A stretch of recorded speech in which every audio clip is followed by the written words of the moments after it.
Kelly O'Donnell, NBC. Thank you, Mr. President. Do you believe what you said? Thank you, sir. Do you believe what you said, that Putin can't remain in power? Or do you now regret saying that because your government has been trying to walk that back? Did your words complicate matters? Well, you asked three different questions. I'll answer them all. Number one, I'm not walking anything back.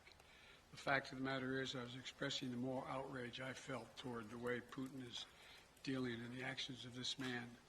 Just brutality. Half the children in Ukraine. I just come from being with those families. But I want to make it clear, I wasn't then, nor am I now, articulating a policy change. I was expressing the moral outrage that I feel, and I make no apologies for it. Personal feelings, sir. Your personal feelings? My personal feelings. Secondly, you asked me about, well, what was the second part? Does it complicate the diplomacy of this moment?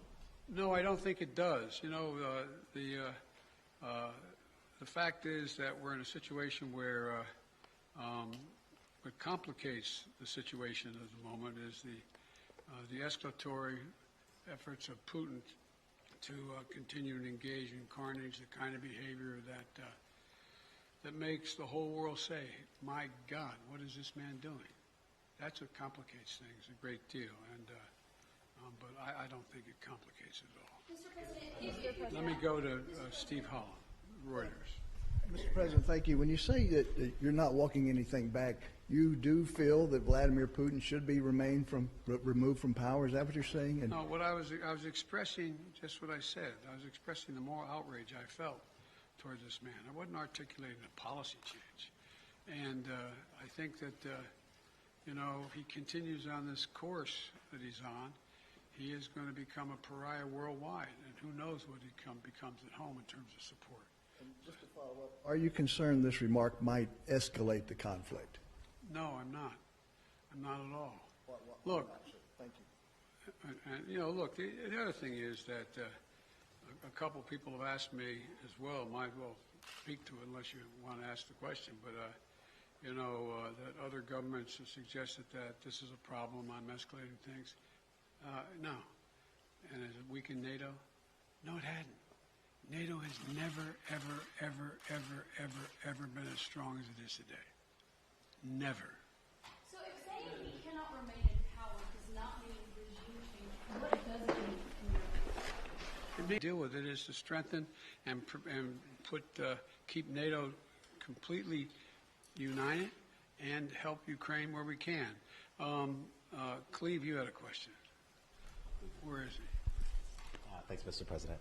On your budget, you've said repeatedly at the State of the Union that you're not for defunding the police. I do wonder how much emphasis you think should be put on alternative forms of crime prevention, not just defunding the police, but you know, crime reduction in communities.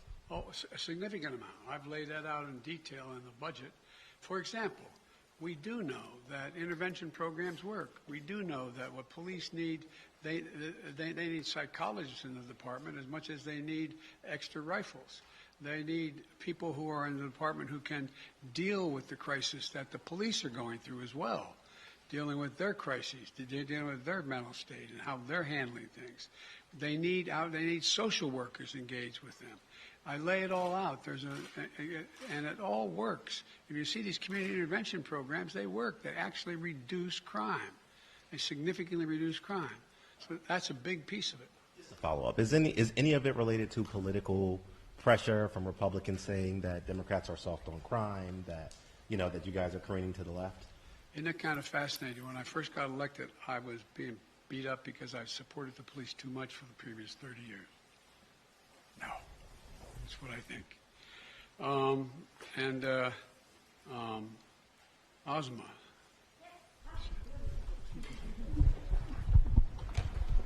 Surprising call. Thank you, Mr. President.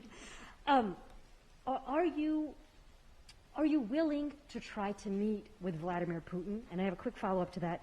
When you last met with him face-to-face in Geneva, you had described that as a productive conversation. You said that he did not want a Cold War. And do you feel, given the actions, though, that have happened over the last few months, I guess I'm asking what has changed in his mind? I don't know what's changed his mind. His behavior's changed.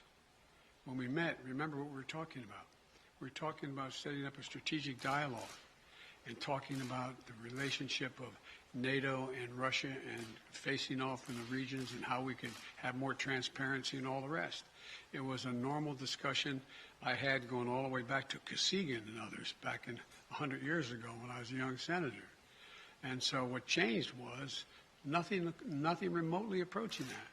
Remember when he first met with me, he said, I have two objectives. This is the second or third time I met with him. He said, I have two objectives. One is to make sure that they never become part of NATO, and two, to make sure there are no long-range missiles in there, in Ukraine. I said, we can deal with the second one easily, but we can't close the door on the first. Because when we talk about missiles, we want to talk about what's also on the Russian border heading toward Europe. Do both. And then if you notice that demand list of his, not with me, with others, have escalated significantly in terms of what he thinks is necessary. Thank you very We need some more clarification. Mr. President, thank you. Thank you very much. I know you're going to ask a really nice question. Well, it's an important question, No, I think. Are you worried that other leaders in the world are going to start to doubt that America is back if some of these big things that you say on the world stage keep getting walked back? What's getting walked back? It made it sound like, just in the last couple days, it sounded like you told U.S. troops they were going to Ukraine. It sounded like you said it was possible the U.S. would use a chemical weapon, and it sounded like you were calling for regime change in Russia, and we know None of the three occurred. none of the three occurred. None of the three. Mr. President? You interpret the language that way. I was talking to the troops. We were talking about helping train the troops that are the Ukrainian troops that are in Poland. That's what the context. I sat there with those guys for a couple hours. That's what we talked about. So when you said you're going to see when you're there, you were not intending to I was see US referring to meeting with and talking with the Ukrainian troops that were in Poland. And when you said a chemical weapon use by Russia would trigger a response in kind, It will trigger a significant response. what does that mean? I'm not going to tell you. Why would I tell you? You got to be silly. The world wants to know. The world wants to know a lot of things. I'm not telling them what the response would be. Then Russia knows the response. All right, I'm going to take two more questions. One, two. Mr. President. Thank you. I still want to get back to your original words that he cannot remain in power. Can you help us understand, you have more foreign policy experience than any president who has ever held this office. Whether those are your personal feelings or your feelings as president, do you understand why people would believe you, as someone commanding one of the largest nuclear arsenals in the world, saying someone cannot remain in power is a statement of U.S. policy? And also, are you concerned about propaganda use of those remarks by the Russians? No and no. Tell me why. You have so much experience. You are the leader of this country. Because it's ridiculous. Nobody believes we're going to take down. I was talking about taking down Putin. Nobody believes that. Number one. Number two, what have I been talking about since this all began? The only war that's worse than one intended is one that's unintended. The last thing I want to do is engage in a land war or a nuclear war with Russia. That's not part of it. I was expressing my outrage at the behavior of this man. It's outrageous. It's outrageous. And it's more an aspiration than anything. He shouldn't be in power. People like this shouldn't be ruling countries, but they do. The fact they do, but doesn't mean I can't express my outrage about it. Last question.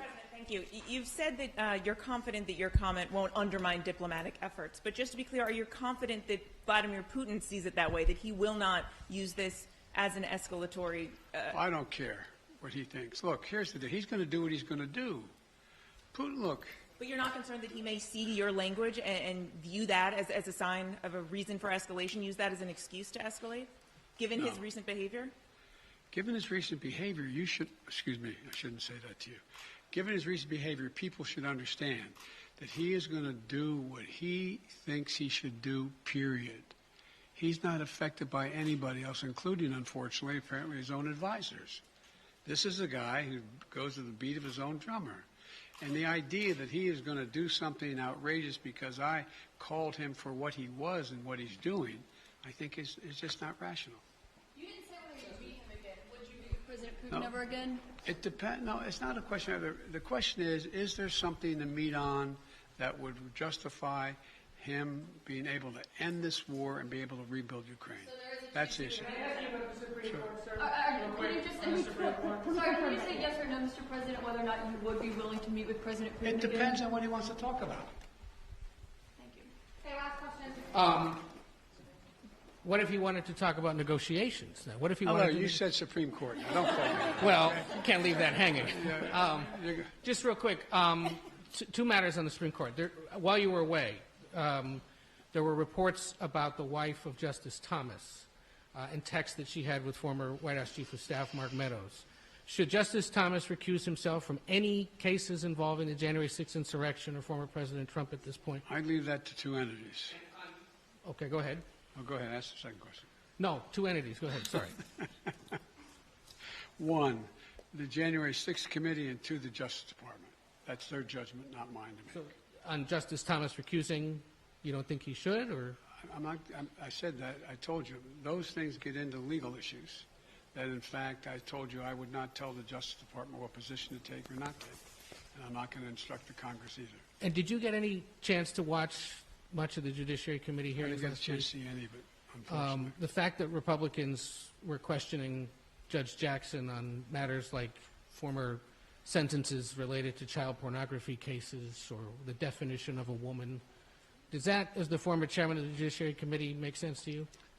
Look, this is one of the most qualified nominees ever nominated for the Supreme Court in every respect, in terms of her disposition, her intellectual capacity, her experience and background, serving on three additional courts, a woman who is totally, thoroughly qualified,